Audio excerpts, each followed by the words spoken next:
Allez, bonjour à tous. Là, on a une exclusivité à côté de nous.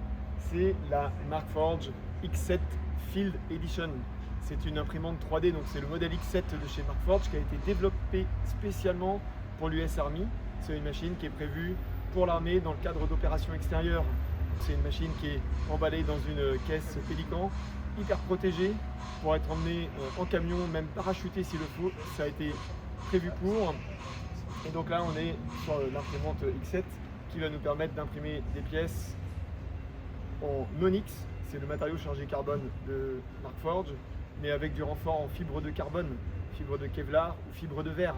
Donc on a des pièces qui vont être aussi résistantes, voire plus résistantes que l'aluminium, pour faire de la réparation sur le lieu d'opération extérieure.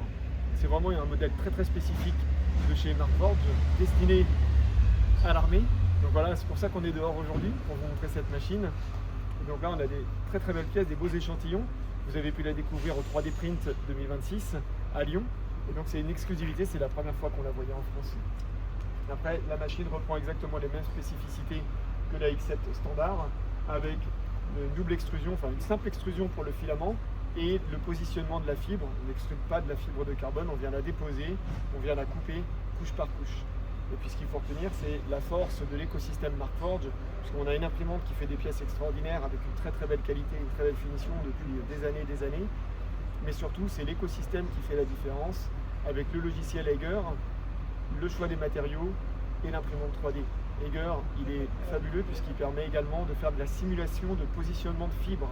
Ça va nous permettre de définir exactement comment on va mettre la fibre pour renforcer la pièce selon les contraintes qu'elle va subir.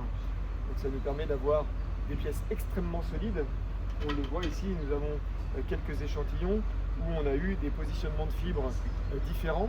Et puis en fonction si on utilise de la fibre de verre, du Kevlar ou de la fibre de carbone, nous n'aurons pas les mêmes résistances.